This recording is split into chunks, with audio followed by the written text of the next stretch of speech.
Welcome to Am I the A-hole, where OP refuses to pay for her delinquent brother's bail, who has crushed 3 people under his car.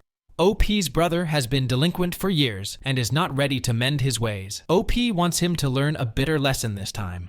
I, 29-year-old female, have a younger brother, Mike, 25-year-old male. He has been delinquent since his teens. Recently, my brother crashed my mom's car, resulting in severe injuries to some people, and now he is detained. My parents wanted me to pay for his bail, but I refused because it is his routine, and I want him to learn a lesson this time. Background: my brother has always been the wild child of the family. Growing up, Mike was always in trouble, sneaking out, getting into fights at school, skipping classes. You name it, he did it. Our parents had tried everything, from therapies to boot camps, but nothing worked for him, and he is still on his way. I, on the other hand, was the good kid, now the good adult. I did well in school, stayed out of trouble, got my degree without any loans, thanks to a scholarship, and now I am working a very well-paying job at an IT giant, and living with my husband, Rob, 32-year-old male. My brother's behavior has not changed over the years. If anything, it has become more serious. My brother got into all kinds of trouble, from smoking weed, petty theft, and reckless driving to worse cases. Last year, he got into a bar fight that left the other guy in the hospital. Mike was charged with assault, and we had to bail him out because we could not imagine jail life for him. After that, we had to pay a handsome amount to the victim party in an out-of-court settlement. After the fight, my brother promised that he would change his ways, but all his promises proved to be wrong, and only about a month later, he started doing what he had been in. Last week, while driving under the influence, my brother crashed his car and injured 3 people and got arrested for the same, and my parents learned about his arrest from the police. The next day, they were on their knees begging me to give them a helping hand, saying they needed $10,000 for my brother's bail.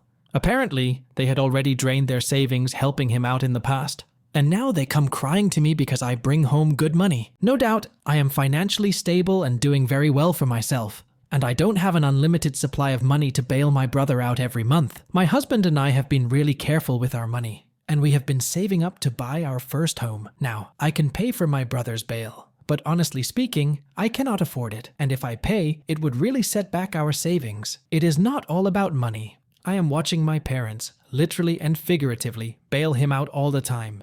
My parents have been carrying him on for years, and I'm not going to become a part of that. So, I told my mom that I would not do it, and she went berserk. She said that I was abandoning my brother at his time of need and turning my back on the family. She even did the worst possible guilt trip on me by telling me that if my brother stayed in jail, being incarcerated would destroy his life. I told my mom that he had already destroyed his life and had been destroying it for the past decade. This time, bailing him out isn't going to help him. It'll only help make sure he can screw up as much as he wants, because someone will always be there to bail him out. My dad called me later in an attempt to take a calmer approach. He said he understood my perspective, but asked if he could discuss the matter with me. He said they didn't know what else to do, and that they cannot stand seeing my brother inside the jail. I stonewalled him. I told him that perhaps sometime inside the jail would be the wake-up call my brother needs to finally get his act together. My dad sighed and said that he was highly disappointed that I was dumping my family. When my extended family learned about my refusal to bail out my brother, they started gossiping about me and my relationship with my family. Some of them took it even further, saying I'm being too harsh and asking me to show some compassion toward my brother. I told them that my brother is an adult, and he needs to think about his behavior on his own, and I am not responsible for making things right for him. My parents and I have been doing a lot for him, but he is not ready to mend his ways. I love my brother, but I'm just so tired of the drama surrounding his life. Due to my parents' constant attempts to make me realize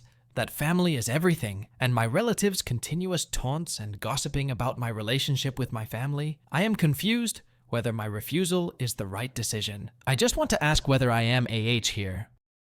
OP is not an AH, and she is not responsible for bailing out her brother, who has a history of irresponsible behavior. Paying for his bail would only enable him further, as his parents have been enabling him for years.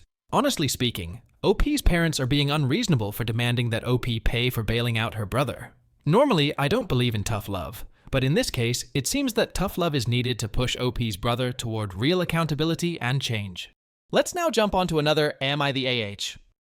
I, 26-year-old female, have been in a relationship with my boyfriend James, 27-year-old male, for over a year. Things were going pretty well overall, until his ex-girlfriend, Emma, 27-year-old female, reappeared in his life. James and Emma had been friends since their childhood and dated throughout college, spending 5 years together until their breakup 2 years ago. After their breakup, Emma moved to another city, possibly for a job.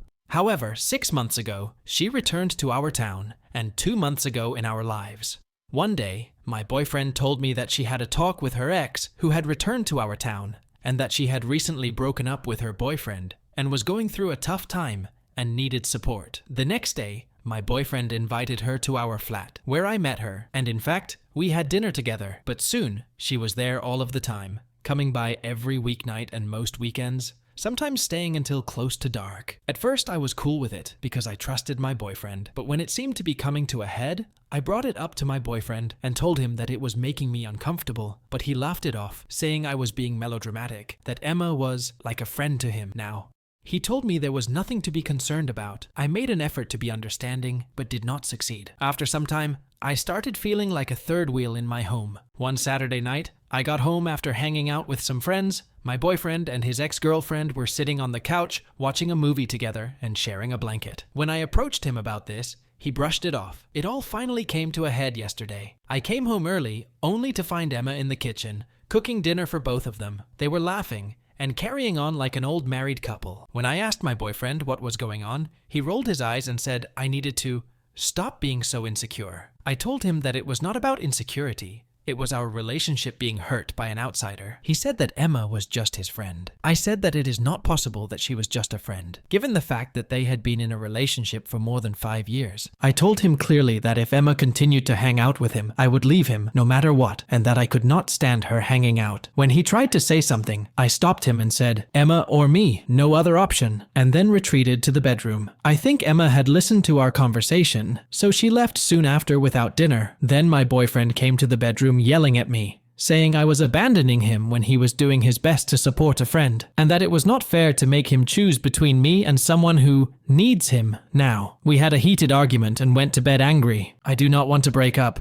but at the same time, I just cannot feel myself pushed to the side like this. So, am I the AH here? OP is not an AH. Her feelings are completely valid, and it is not unreasonable for OP to be uncomfortable with her boyfriend spending excessive time with his ex-girlfriend. It is 100% justified. How can OP's boyfriend say that his ex-girlfriend is now his boyfriend? It is not possible in the world of emotions. You cannot just undo things like this. OP's boyfriend is an AH, a big AH, so I would give him 3.5 out of 5. And OP is an innocent soul, so I would rate her 0 out of 5 on the AH scale. What do the Mac Reddit fans think? Is the OP an AH or not? Let me know in the comment section below. If you like the stories I brought you, just hit the like button, share them as much as you can, and don't forget to subscribe to Mac Reddit for a daily dose. Bye bye. See you tomorrow with some more spicy fries.